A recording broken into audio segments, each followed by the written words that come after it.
The air inside the daily grind always smelled like burnt sugar and regret. That was Clara Hayes' private joke, and usually it was the only thing that kept her smiling through a double shift.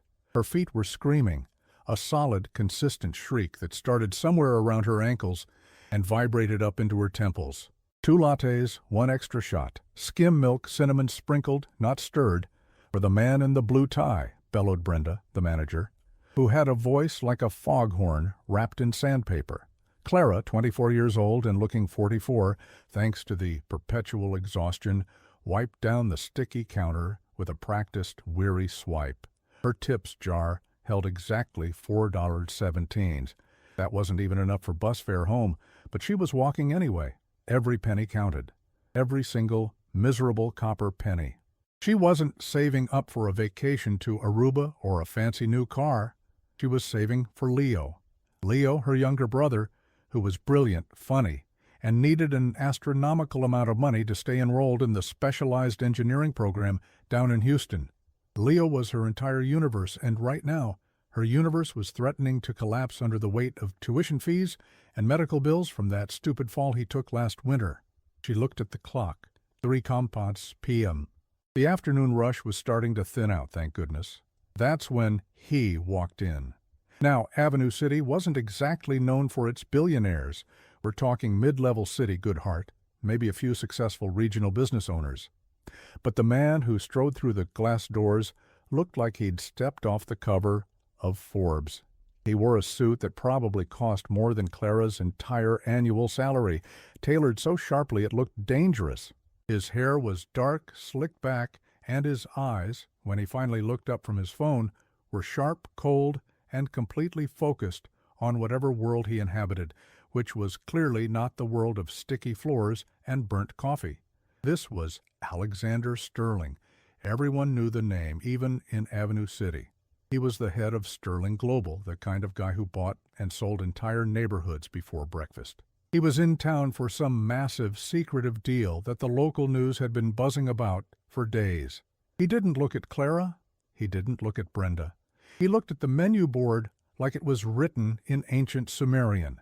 "I need a black coffee," he said, his voice low and gravelly, the sound of a man who hadn't slept in 3 days but was running on pure adrenaline and $100 million deals. "And make it fast." Clara poured the coffee. It was just a regular cup of black sludge, but she handed it over with the usual tired politeness. "That'll be $2.25, sir." Mr. Sterling didn't look up from his phone. He reached into the inner pocket of his bespoke jacket and pulled out a wallet that looked like it was made of smooth, polished obsidian. He flipped it open, grabbed a card, and shoved it toward the reader. Clara saw it flash in the fluorescent light. It wasn't gold. It wasn't platinum. It was deep, matte black, heavier than any normal plastic card, and it looked like it hummed with power. It was one of those legendary invitation-only cards, the kind that didn't have a limit because, frankly, the bank trusted that the owner knew the difference between buying a yacht and buying the ocean. Beep. Transaction approved. Sterling didn't wait for his receipt. He took the coffee, still glued to his screen, and turned instantly toward the exit. He was a force of nature, a blur of expensive fabric and urgency. "Sir, your card!" Clara called out instinctively, holding the black rectangle up. He paused halfway through the door, his eyes finally meeting hers, a brief, impatient flash of blue ice. "Keep it," he barked, not unkindly but certainly dismissively. "I'm late. I'll send my assistant back for the wallet later this afternoon. Just hold it." And then he was gone. Vanished into the throng of Avenue City traffic, probably already negotiating the fate of some multinational corporation. Clara stared at the door. "Keep it." Brenda waddled over, wiping her hands on her apron. "What was that, honey? Did he stiff you on the tip?" "No, Brenda. He left his credit card and his wallet." Clara placed the obsidian wallet on the counter. Inside there was an absurd amount of cash, hundreds folded neatly, a driver's license confirming his identity, Alexander J. Sterling, 38, Avenue City address that probably meant a penthouse tower, and several high-level security key cards. But it was the credit card that held her attention, the Black Titan. She had heard the rumors. This wasn't just money, this was power. This card could buy an entire wing of the hospital Leo needed, pay his tuition 10 times over, and still have enough left over to buy the daily grind and fire Brenda. "Well, look at that," Brenda said, her eyes wide. "That's one of those fancy black cards. You could probably use that to buy a small country." Clara shook her head, feeling a strange mix of dread and awe. "I need to call him. He said he'd send someone, but what if he needs this for his meeting?" She managed to find a business card tucked into the cash slot, Sterling Global, direct line. She stepped into the back room, pulling out her cheap phone, her heart hammering against her ribs like a trapped bird. The line rang once, twice, and was answered instantly by a smooth, professional voice. "Sterling Global, executive line." "Yes, hi," Clara whispered, feeling incredibly out of place. "My name is Clara Hayes. I work at the Daily Grind coffee shop. I have Mr. Sterling's wallet and his credit card." There was a moment of absolute silence on the other end. Then the smoothness vanished, replaced by sheer panic. "Hold, please, do not hang up." A few seconds later, the voice that spoke was Alexander Sterling's, but stripped of all its earlier arrogance. It was tight, strained, and filled with genuine fear. "Miss Hayes, you have my card?" "Yes, sir. It's safe. It's right here in my hand." "Thank God," he breathed out, the sound of a man who had narrowly avoided financial catastrophe. "Listen to me very carefully. I am in the middle of the single most important negotiation of my career. I cannot leave this building for another 3 hours, maybe 4. If I step out, the entire deal collapses. Do you understand the gravity of this?" I think so, sir." "Good. Now I need that card secured. It's not the limit I'm worried about. It's the security features tied to this specific line of credit. If it's compromised or simply missing for too long, it throws a massive wrench into a merger that affects thousands of jobs. I need absolute assurance it is safe." Clara looked at the worn-out linoleum floor of the coffee shop. "Sir, I promise you I'll keep it safe. I'll put it in the safe here until you send someone." "No," Sterling said sharply. "I can't risk a third party knowing I lost it, or worse, having access to it. It needs to be with someone I can hold accountable, someone who is currently not on my payroll." Clara frowned. "I don't understand." "Miss Hayes," he continued, his tone shifting from panic to calculated intensity, "I saw you earlier. You were arguing with that older man about his coupon for a free pastry. You insisted he was right, even though Brenda told you to ignore it. You were honest over 50 cents. That tells me something." Clara felt a flush rise in her cheeks. She had fought for the old man. It was principle, not profit. "I need you to keep the card on your person," Sterling commanded. "Do not give it to anyone. Do not tell anyone you have it. You are now the temporary custodian of my primary financial instrument. I need you to confirm right now that it is operational." "Operational? How?" "I need you to make a small purchase, right now. Something mundane. Buy yourself a soda. Buy a pack of gum. Just run a transaction. If it clears, I know the bank hasn't flagged it yet." Clara looked at the card in her hand. It felt impossibly heavy. "Sir, I really don't feel comfortable using your card." "It's an order, Miss Hayes. A test. And a necessity. Consider yourself hired for a very strange, very temporary security detail. Go, now, and tell me what you bought." Clara swallowed hard, adrenaline finally overriding her exhaustion. She walked back out to the counter, her mind racing. Brenda was busy steaming milk. Clara picked up a pack of spearmint gum, the cheapest thing they sold, $1.40. She swiped the Black Titan herself. Beep, approved. She picked up the gum, her fingers trembling. She walked back into the storage room, the phone pressed against her ear. "Sir, I bought a pack of gum, $1.49. It went through." A sigh of profound relief came through the phone. "Excellent. Now listen to the terms of your contract, Miss Hayes. You are holding the Black Titan. For exactly 24 hours from this moment, 3:15 p.m., you are its sole temporary keeper. You will not use it for anything other than security tests, and you will document every penny. I will not be able to retrieve it until 3:15 p.m. tomorrow. Do you understand?" "Yes, sir." "But why 24 hours? Why not just an hour or two?" "Because, Miss Hayes, I have a sudden, extremely critical need for absolute security proof. This card is tied into a global security matrix. I need to know it can survive in the wild, handled by an honest, regular person, without being exploited. You are my unwitting test subject." Clara felt a dizzying wave wash over her. A security test? With a card that could bankrupt nations? "What happens when I return it?" she asked, her voice barely a squeak. "If you return the card tomorrow, untouched, except for the documented test purchases and the accompanying wallet, I will wire you $50,000 immediately," Sterling stated, the number dropping casually like he was ordering a pizza. "Tax-free, no questions asked, just for holding it. $50,000. That was Leo's tuition for 2 years, plus his current medical bills, wiped out in one instant. It was a lifeline. That's too much, Mr. Sterling. It's pocket change to me, Miss Hayes, but there is a second option.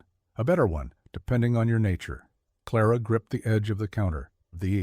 What is it?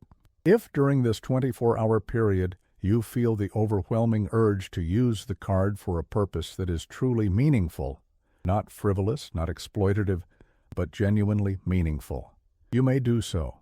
You have a spending limit, let's call it a security buffer, of $5,000. If you spend that money wisely for a good cause and you can explain your reasoning, I will still pay you the $50,000.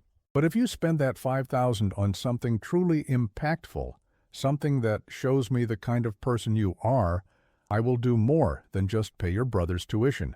I will establish a foundation in his name to cover his entire education, indefinitely, and fund his research projects for the next decade." Clara's breath hitched. A foundation? Security for Leo's entire future? The possibility felt as impossible as flying. $5,000, she repeated, tasting the number. "Yes, but you must be careful. If you try to run, or if you use the money for personal luxury, a new TV, a trip, anything selfish, my security team will track the card instantly and you will face charges. This is a security test, Miss Hayes, but it's also a moral one. I need to know what a truly honest person facing real struggle would do with a taste of limitless power." He paused, letting the weight of the offer settle. "You have 24 hours, Clara Hayes. The clock is ticking. You are holding the key to your brother's future and the key to my company's immediate stability. Which door will you unlock?" I understand, Mr. Sterling." "Good. I will call you at 3:15 p.m. tomorrow. Do not call me unless the card is physically stolen. Good luck." The line clicked dead. Clara stood there, the small, dingy storage room suddenly seeming vast and silent. In her hand, the black titan pulsed, a dark, heavy promise. $5,000, 24 hours.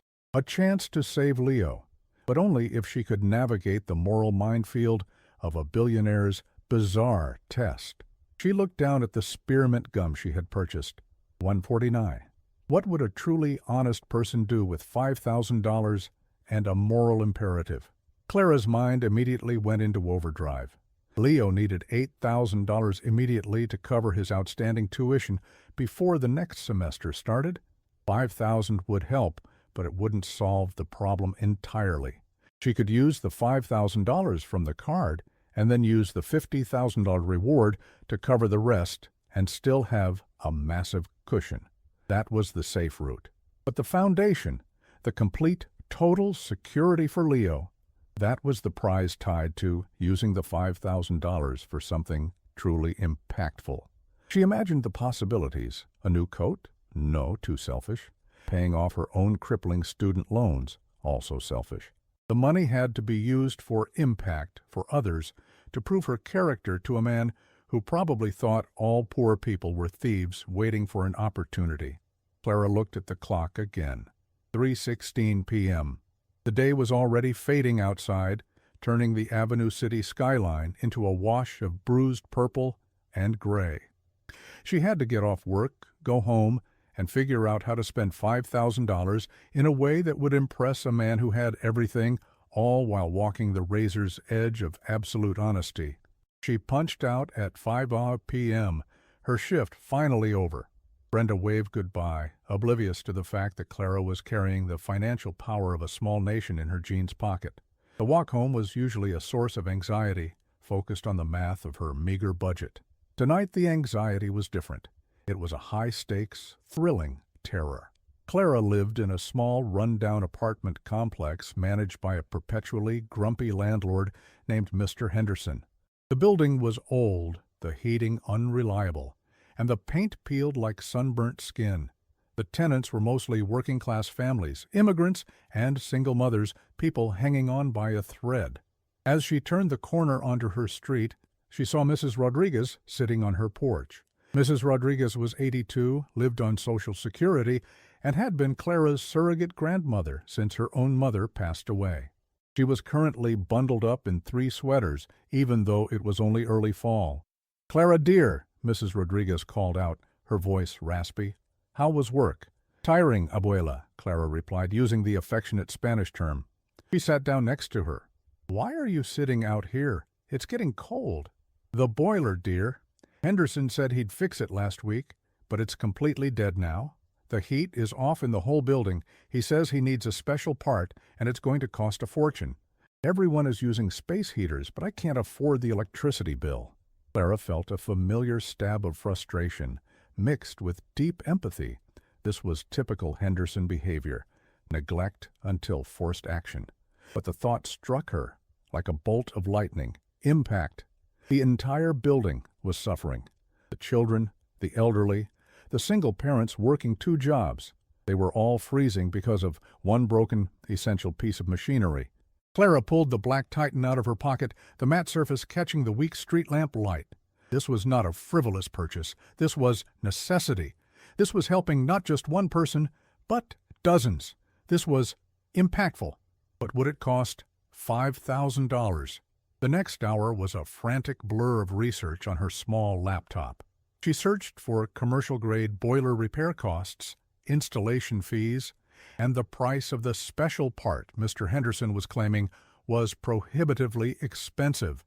She found the part, a standard industrial water pump for a 1960s boiler model. Price, new, $1,200. Installation by a licensed independent plumber, $1,500. Total cost, around $2,700. She could solve the boiler problem for half her spending limit. That was a huge impact for the residents, but she still had $2,300 left in the buffer. If she only spent $2,700, would Sterling think she hadn't utilized the opportunity fully? Would he see it as a half measure? He had given her a $5,000 limit for a reason. Clara paced her tiny apartment. She needed to maximize the impact, prove her worthiness for Leo's foundation. She thought about the other problems in the complex: the leaky roof in the laundry room, the broken security camera on the back entrance, which had led to a rash of petty thefts. Security, warmth, community.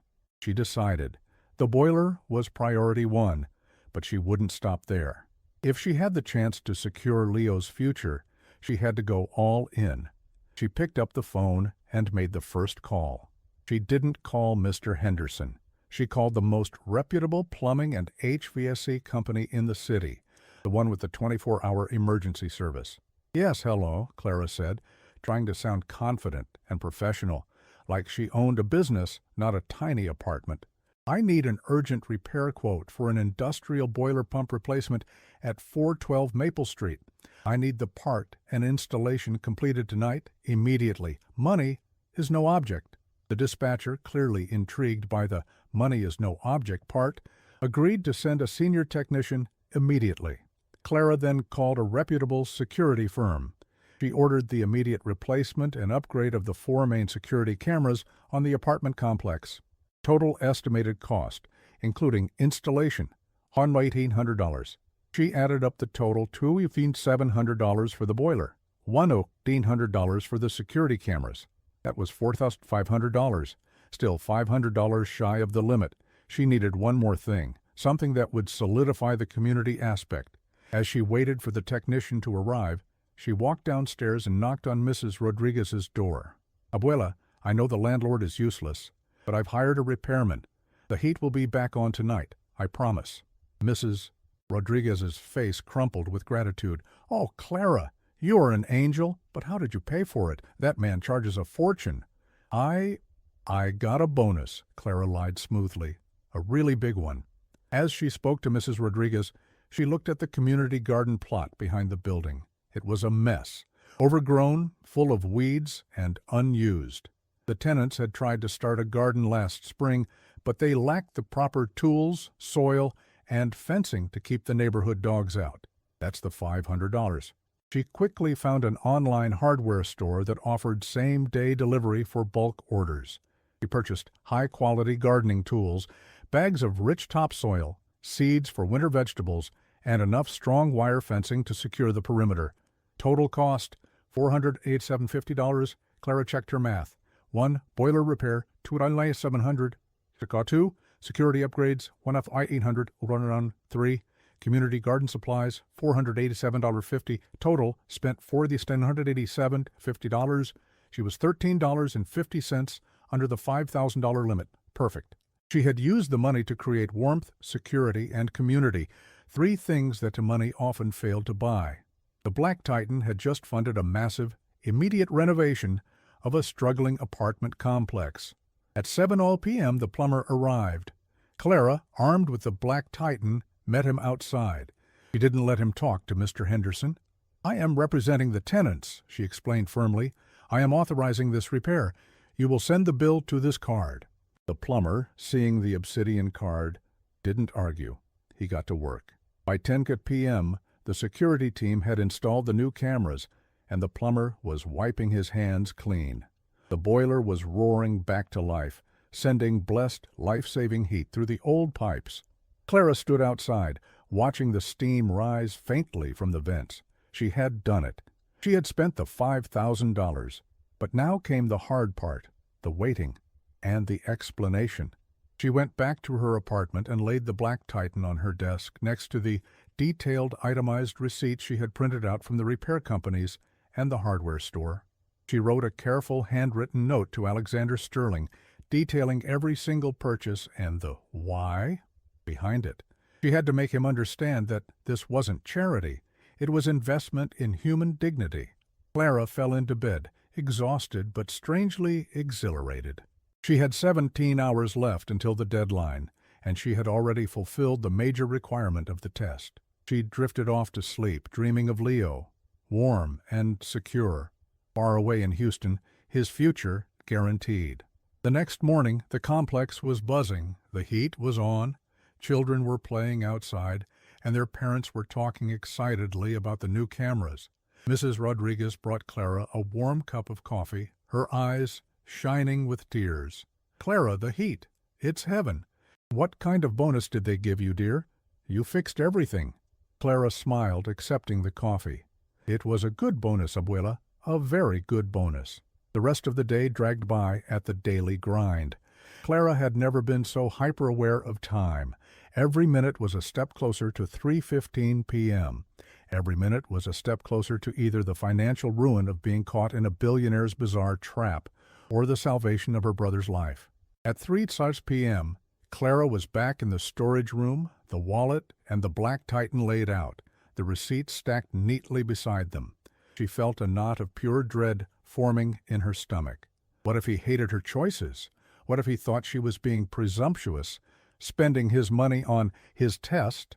The phone rang at precisely 3:15 p.m. The caller ID was blocked. Clara took a deep breath and answered. "Hello?" "Miss Hayes, Alexander Sterling."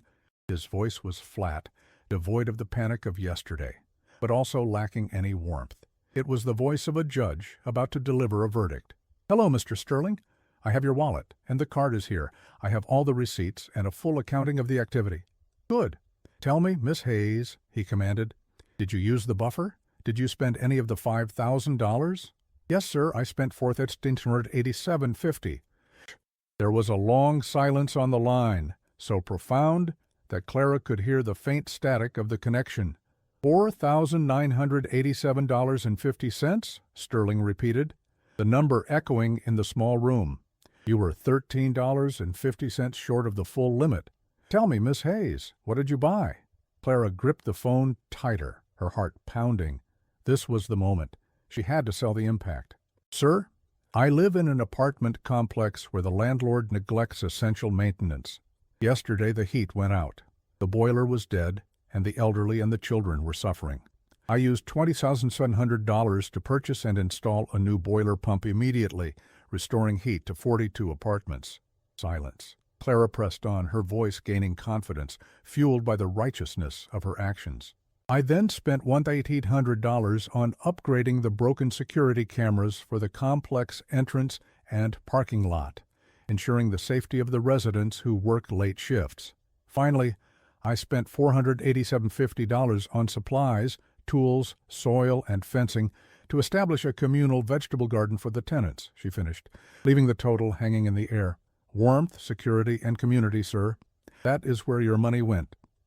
Clara waited for the roar of outrage, the accusation of theft, the cold, hard judgment of a man who dealt in billions.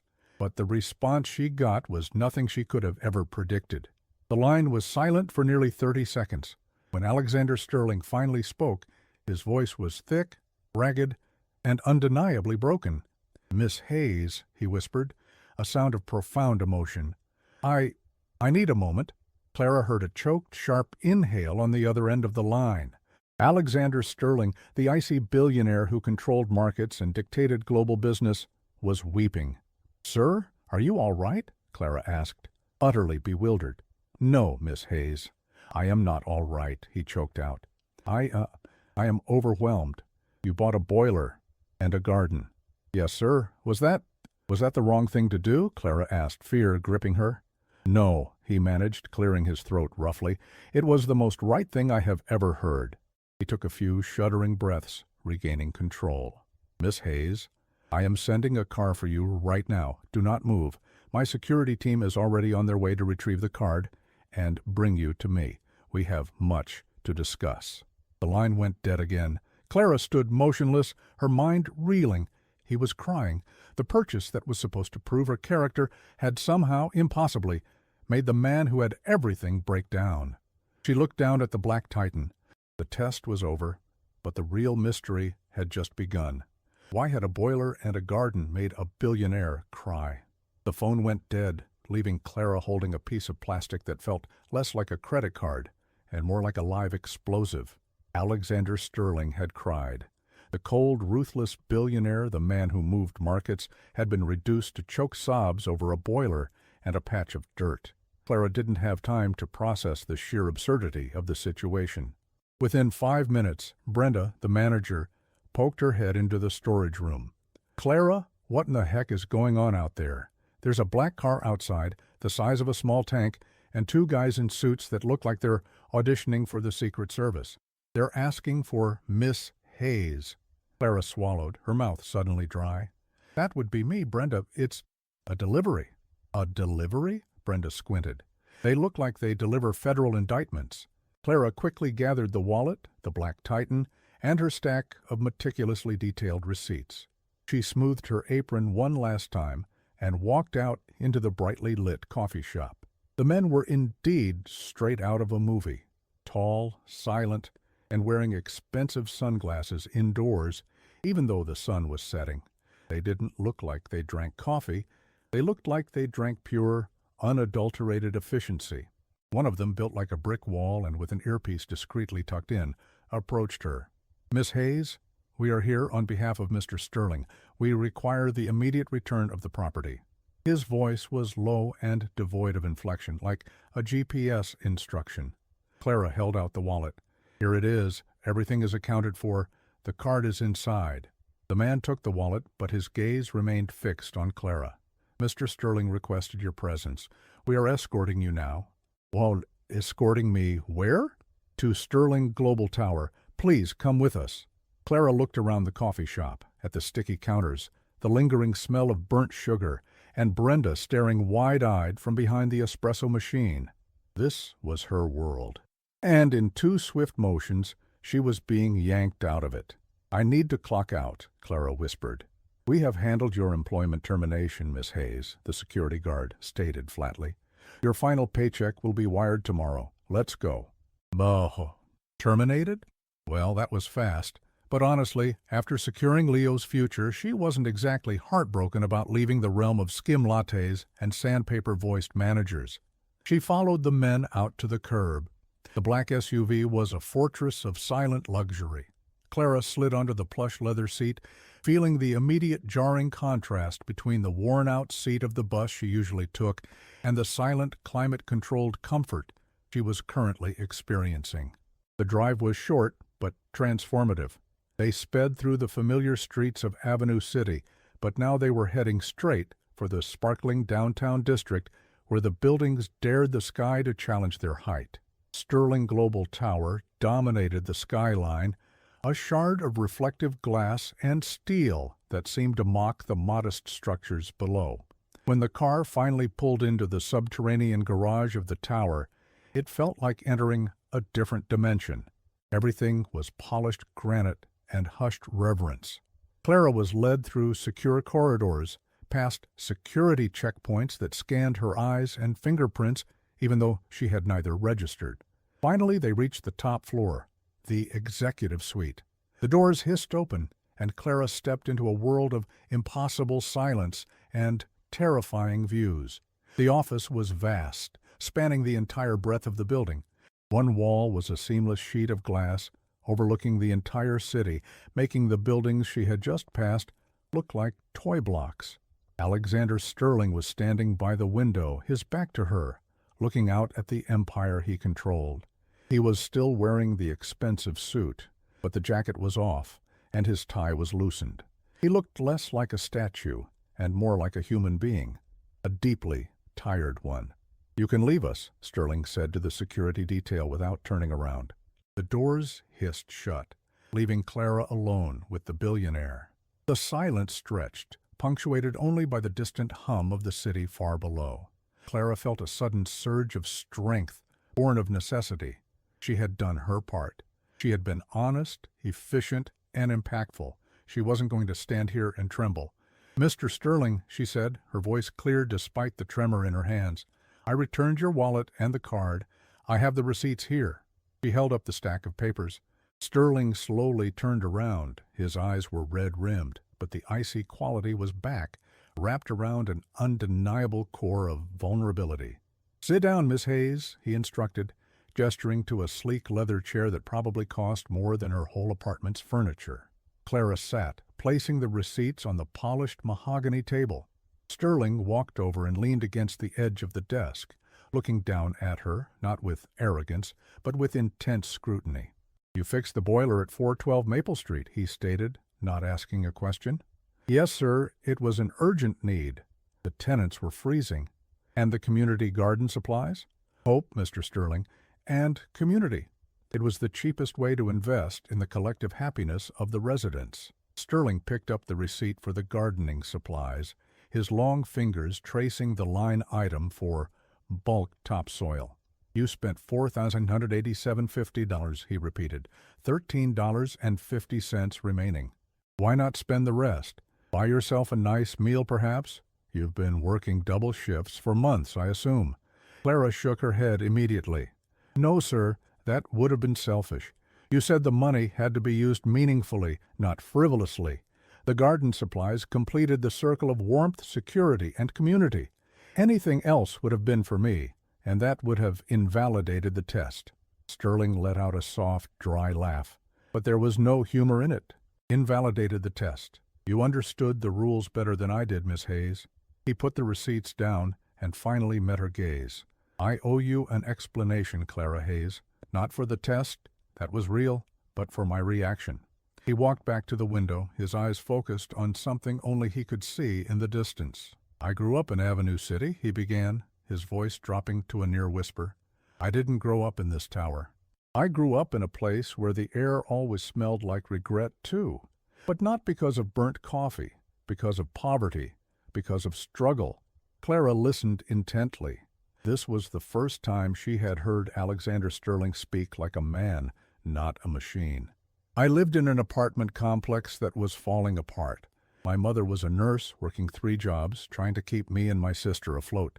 We were always cold, always worrying about the rent, always praying that the landlord, a real piece of work named Henderson, would fix the basics." Clara felt a chill run down her spine that had nothing to do with the air conditioning.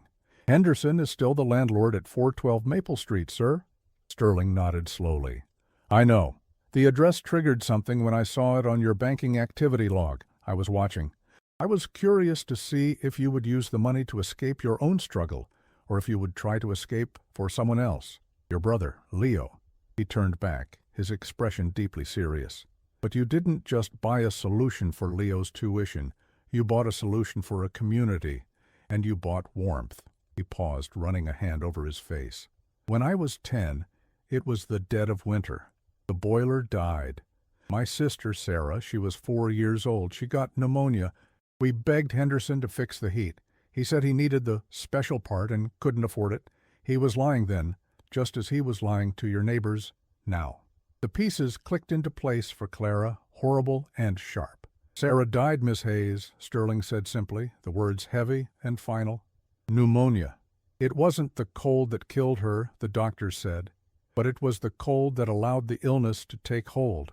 It was the lack of basic human dignity, a warm place to sleep, that stole her from us." He clenched his jaw, fighting the emotion that threatened to overwhelm him again. "I swore that day that I would never be cold or powerless again. I worked. I clawed my way out. I became ruthless. I bought power, security, and heat, enough to warm an entire hemisphere. But somewhere along the line, I forgot why. I needed it. I forgot the small, desperate dignity of a working boiler." He looked at the receipts spread on the table. "When I saw the transaction for the boiler pump, $2,700, it hit me like a physical blow. You, a young woman working herself ragged for $417 in tips, saw the problem, found the solution, and fixed it instantly, using my money to save the neighbors I abandoned when I left that street." He tapped the receipt for the garden supplies. "And the garden, Hope. My mother tried to start a small garden outside our unit every spring, but the dogs always ruined it, and we never had the right soil or fence. It was a symbol of trying to create life where there was only decay." Alexander Sterling pushed himself off the desk and walked toward Clara. He was enormous, imposing, but his eyes were pleading. "I created this test, Miss Hayes, not just for a security breach audit. I created it because I needed to know if the kind of pure, unadulterated goodness I remembered from my mother, and which I saw briefly in your defense of that old man's 50-cent coupon, still existed. I needed to know if someone, given a taste of power, would choose to save their community instead of saving themselves." He leaned in slightly. "You didn't just pass the test, Clara. You saved a piece of my soul I thought I had buried beneath a mountain of cash." Clara took a shaky breath. "I just did what felt right, Mr. Sterling. The heat was a priority." "It was the only priority," he corrected softly. "And because of that, you have earned far more than the $50,000 reward." Sterling reached into his jacket pocket and pulled out a small, heavy piece of paper, a check, not a wire transfer. "This is the $50,000, he said, placing the check on the table. "Use it immediately to settle Leo's outstanding tuition debt. That's your reward for the trust you demonstrated." He then opened a file on his desk. "As for the second part of the agreement, the foundation, it is already established. The Leo Hayes Engineering and Research Fund is now endowed with $10 million. It will cover every expense for his education, his research, and his living expenses indefinitely. He will never have to worry about money again. It is irrevocable." Clara felt the floor tilt beneath her. $10 million. Not just tuition, but a secure future, a legacy built on a broken boiler and a packet of spearmint gum. She covered her mouth with her hand, fighting back tears of her own. "Mr. Sterling, Alex," she corrected herself, suddenly realizing the intimacy of the moment. I don't know what to say. That's too much." "It's what my sister deserved," he said, his voice firming up, "and it's what your honesty earned. You proved that even when holding a black titan, you still remember where you came from and who needs help." He paused, a new, calculated glint entering his eyes. The billionaire was returning, but he was a changed billionaire. "But we are not done, Clara Hayes. Far from it." Clara looked up, wiping her eyes. "Sir, I told you I lost my way. I built this empire, but I've been running on pure ego and cold logic for 2 decades. I need a reminder, a constant daily reminder of what matters. He walked back to the desk and activated a screen. I terminated your employment at the Daily Grind, not out of malice, but because you are no longer making lattes. What do you mean? I need you close, Clara. I need your perspective. I need you to be my moral compass. I need someone who looks at a broken boiler and sees a life and death emergency, not just a line item expense. He looked at the screen, which displayed a formal job description. I am creating a new position within Sterling Global. It's called the Director of Community Investment and Social Impact. Your job will be to analyze our charitable giving, our community outreach, and frankly, audit my own soul. You will be paid a salary commensurate with an executive role, starting at $300,000 a year, plus full benefits and access to corporate resources. Clara stared at him, dumbfounded. $300,000. She was standing in Alexander Sterling's office, having been fired from a coffee shop, and was now being offered an executive position in a global corporation based on her ability to spend $5,000 wisely. I can't, Clara stammered. I don't have a business degree, Mr. Sterling. I'm a barista. Sterling leaned down, his eyes piercing. I don't need a degree, Miss Hayes. I have a building full of people with degrees. I need judgment. I need integrity. And I need someone who knows the difference between a real crisis and a manufactured one. You fixed a 40-year-old boiler in 3 hours. That's more efficiency and impact than half my executive board demonstrates in a quarter. He extended his hand. Do you accept the position, Clara Hayes? Clara looked at the hand that controlled billions, then at the check for $50,000, and finally she thought of Leo, safe and secure forever. She thought of Mrs. Rodriguez, warm in her apartment tonight. She took his hand. It was surprisingly warm. I accept, Mr. Sterling. Good. Now, the first order of business, Sterling said, pulling his hand away and walking over to the window again. That landlord, Henderson, he still owns that building, doesn't he? Yes, sir. He's terrible.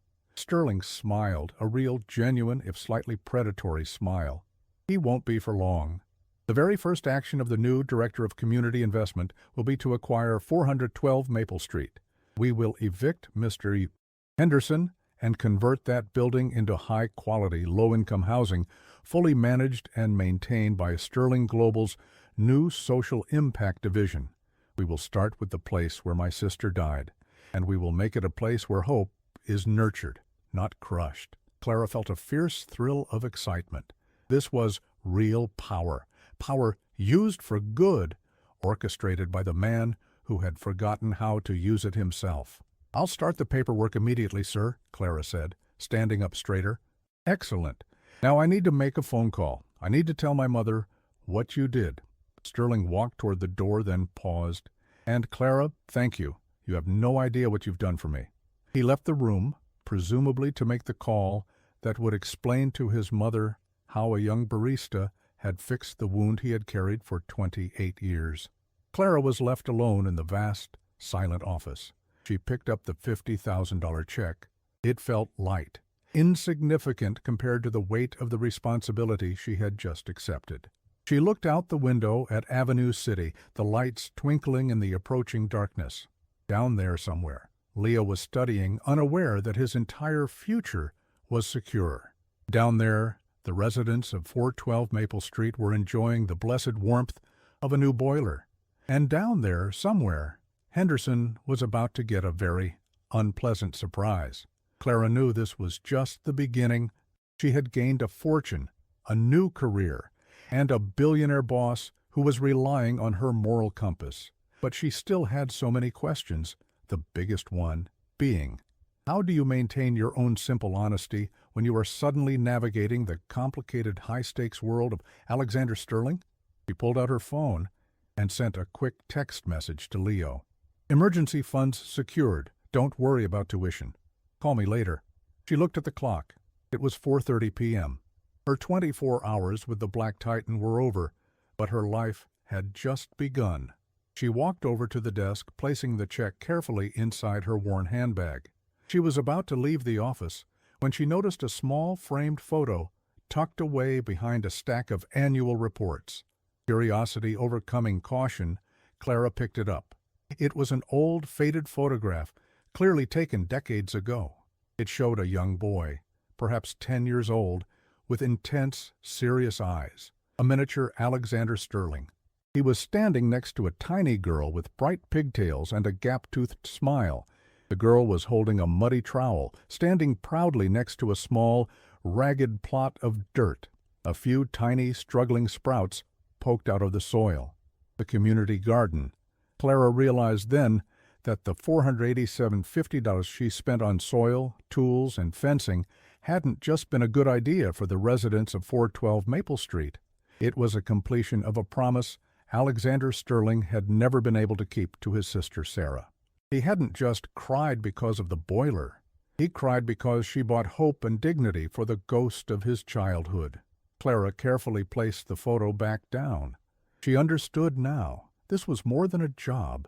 This was a partnership in redemption. A few minutes later, Alexander Sterling returned, looking calmer. "Clara," he said, walking toward her, "I've arranged for a driver to take you home. You've had a long 2 days. Get some rest. We start tomorrow morning at 8 a.m. sharp. We have a lot of work to do."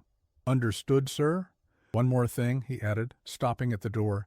"Since you are now an executive, you need to look the part. You can't show up in a coffee-stained uniform." Clara glanced down at her tired jeans and worn T-shirt. "I don't exactly have an executive wardrobe, Mr. Sterling." He reached into his pocket and pulled out a new sleek card. Platinum, not black, but clearly high tier. "This is a corporate expense card. It has a high limit, but it's traceable. Go home, check on your brother's fund status. It should be confirmed by morning, and then go shopping. Buy yourself what you need to feel confident walking into this office tomorrow. No limits. Just don't buy frivolous things like yachts or private jets." He gave her a tired smile. "And definitely don't buy any gum." He handed her the card, and Clara felt that familiar, strange weight in her hand again. Another card, another test. But this time the stakes were personal, and the purpose was clear. She was being asked to step into a world of impossible wealth, armed only with her simple, working-class morality. The car ride home was just as quiet and luxurious. But Clara didn't spend it looking out the window at the city. She spent it looking at the platinum card in her hand, thinking about the massive task ahead. She was going to fight Mr. Henderson. She was going to oversee millions of dollars in charitable giving. She was going to be the conscience of a global powerhouse. When she finally arrived back at 412 Maple Street, she saw a cluster of activity. The security team she had hired yesterday was installing a new, heavy-duty gate for the parking lot. The residents were outside, chatting, enjoying the newly installed outdoor lighting. Mrs. Rodriguez rushed over, bundled up in a fluffy robe instead of 3 sweaters. "Clara, they are installing a gate, and the heat is wonderful. What kind of bonus did they give you, dear? $1 million?" Clara smiled, feeling the warmth radiating from the building. "Something like that, Abuela. Something much, much better." She went inside, already planning her schedule. 8 a.m. meeting. Acquisition of 412 Maple Street. And before that, she needed to use that new corporate card. Not for herself, not really, but for the confidence she needed to face the world as Alexander Sterling's Director of Community Investment. She knew exactly what she needed to buy to be ready for the morning. It wasn't just a suit, it was armor, and she needed the best armor money could buy.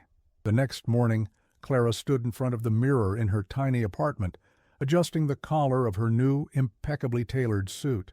The silk felt smooth and powerful. The shoes were professional, solid. She looked like a different person, less tired, more determined. She checked her phone. The $50,000 was in her account. The Leo Hayes Fund was confirmed. She looked at the reflection. The exhaustion was gone, replaced by the fire of purpose. She was ready. As she stepped out of her building, the sleek black Escalade was already waiting. This time, the security guard opened the door for her with a respectful nod. She slid into the back seat, ready to face the executive suite. But as the car pulled away, Clara realized she had one last piece of business to attend to before she reached Sterling Global, a small, symbolic gesture of her new role. "Driver," Clara said, her voice firm and clear, "take the long route. We need to make a quick stop at a hardware store." The driver looked puzzled, but nodded. "Yes, Miss Hayes, what are we picking up?"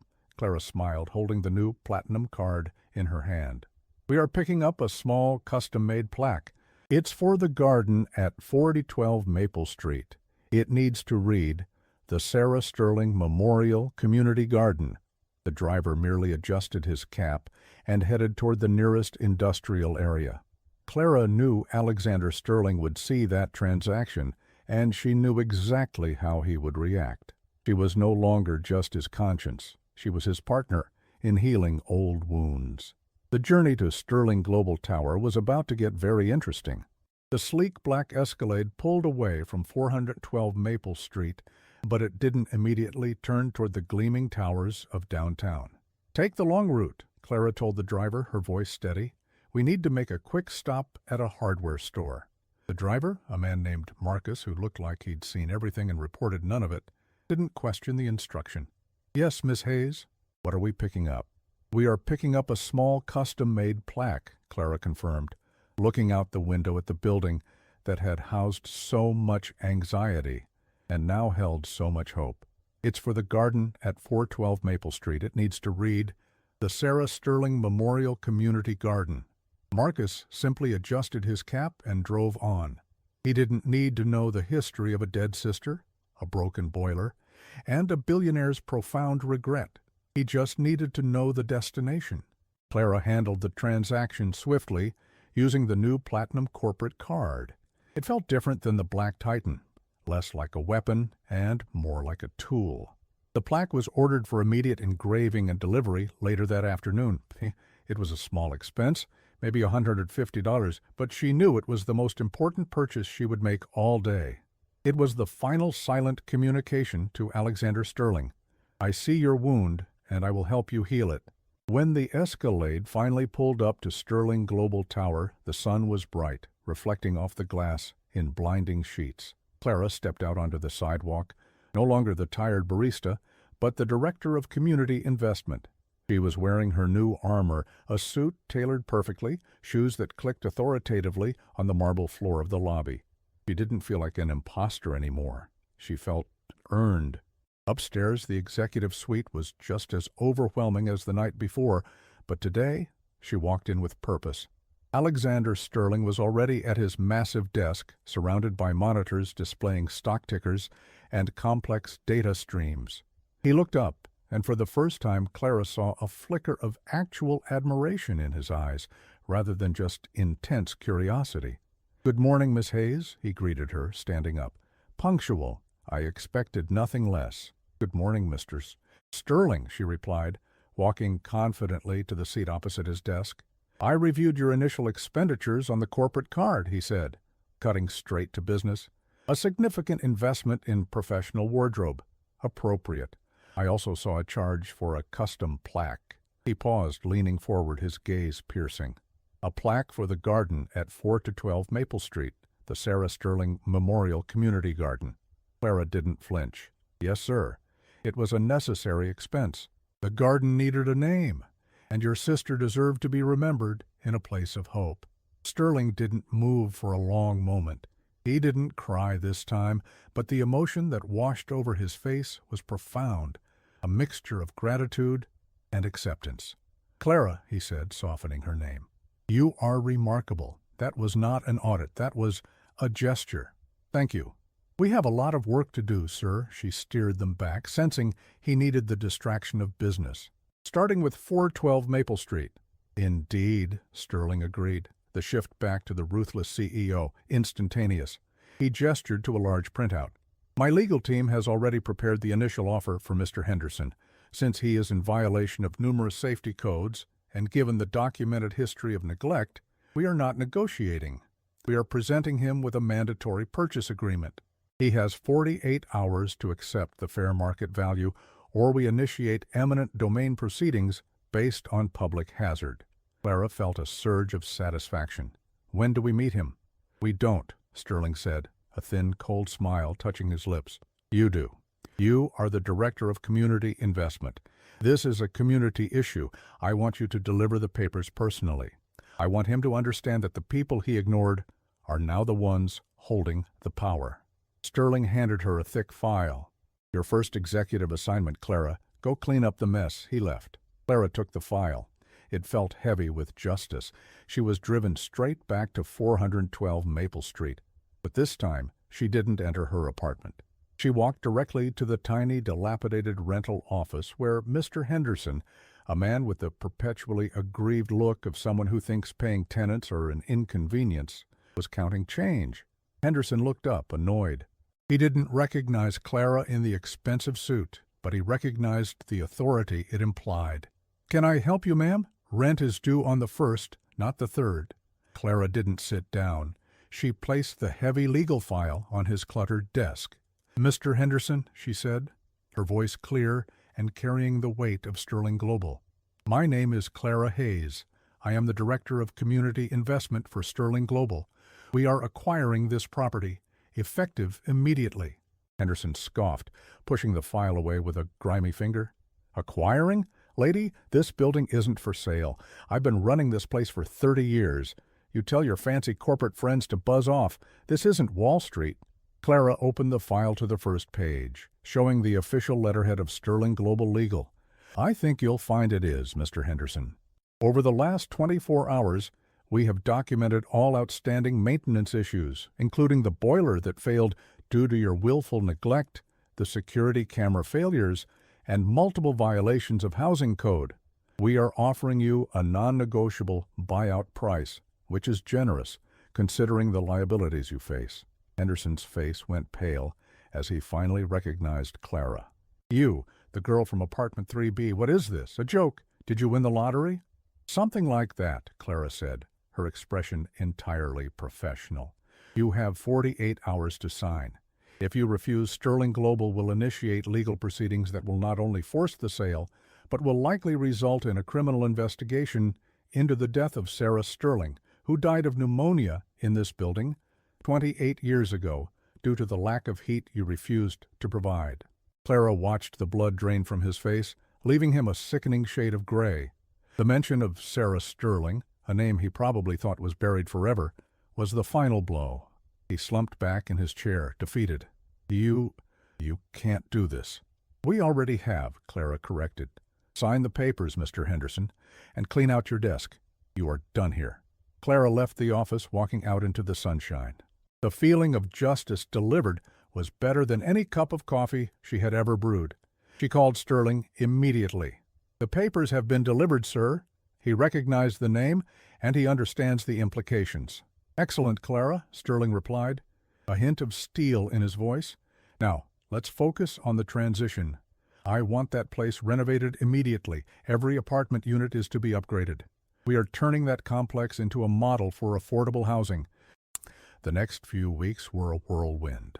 Clara didn't just manage the project, she lived it. She oversaw the eviction of Henderson, the acquisition finalized smoothly, and the immediate start of construction. She hired local contractors, ensuring the money benefited the community she was serving. She was tireless, driven by a purpose she had never known existed. She moved from her tiny old apartment into a completely renovated unit in the same building, now owned by Sterling Global, but only after ensuring every other tenant had their needs met first. One crisp Saturday morning, 2 weeks after the acquisition, Clara was standing outside 412 Maple Street. The complex looked transformed. Fresh paint, new landscaping, and the small community garden was now fenced, freshly tilled, and ready for planting next spring. Alexander Sterling arrived unannounced, driven by Marcus, who now seemed to recognize Clara as part of the permanent landscape of power. Sterling walked straight to the garden plot. The new custom-made plaque was installed near the entrance, shining in the autumn light, the Sarah Sterling Memorial Community Garden. He stood there for a long time, his hands clasped behind his back, looking at the name. He didn't say anything, but Clara could feel the deep sense of peace radiating from him. "It's beautiful, Alex," Clara finally said, using his first name naturally now. Their working relationship had evolved into a partnership built on mutual respect and shared morality. "It is," he agreed, turning to her. "It's what she deserved. It's what they all deserved." He gestured to the building. Leo called me last night, Clara shared, smiling widely. He's settled. The fund is running perfectly. He said he has enough money to focus solely on his research without worrying about the light bill. He keeps asking who the anonymous benefactor is. Sterling chuckled, a genuine warm sound. Let him wonder for a little longer. It's good for him to focus. He also asked me why I left the coffee shop so suddenly. And what did you tell him? Clara looked at the gleaming building, then at the man who had changed her life with a misplaced credit card. I told him I was offered a job where I could fix a lot more broken things than just espresso machines. Sterling nodded, satisfaction evident in his posture. You know, Clara, he said, stepping closer, when I left that card on the counter, I truly thought I was just solving a security issue. I never thought I was hiring my conscience, or frankly, my anchor. I was just doing what felt right, Alex. You gave me the power to choose, and I chose warmth. And because of that choice, you now have the power to choose on a much larger scale, he reminded her. We have a foundation meeting next week. We're reviewing grants for homelessness in 5 major cities. You're chairing the meeting. Clara inhaled, ready for the challenge. I'll be ready. As they walked toward the waiting car, Sterling paused, looking down at his own expensive leather shoes on the newly paved sidewalk. There's just one thing I still don't understand about your expenditures, he admitted, a small, puzzled frown on his face. The spearmint gum. He yawned 49s. Why didn't you put that on your expense report? It was the initial security test. Clara smiled, remembering the nervous moment she swiped the Black Titan for the very first time. That, she said, tapping her pocket, was my purchase, Alex. It was the only thing I bought for myself during the 24 hours. I paid for it out of my last $4, 17 in tips. I figured if I was going to risk my life to secure your billions, I should at least be able to afford my own breath mints. Sterling stopped, looked at the building, then at the new director of community investment, and finally he threw his head back and laughed, a full, hearty, cleansing laugh that echoed down the street. It was the sound of a man who was finally, truly free of the cold. Clara Hayes, he said, wiping a tear of genuine mirth from his eye. You're going to be excellent at this job. Now, come on. We have a city to change. Clara followed him to the car, leaving the renovated apartment complex and the newly named community garden behind her. The 24 hours with the Black Titan were long over, but the life it had unlocked was just beginning, a life built not on billions, but on the simple, immutable truth that warmth and dignity were worth more than all the money in the world.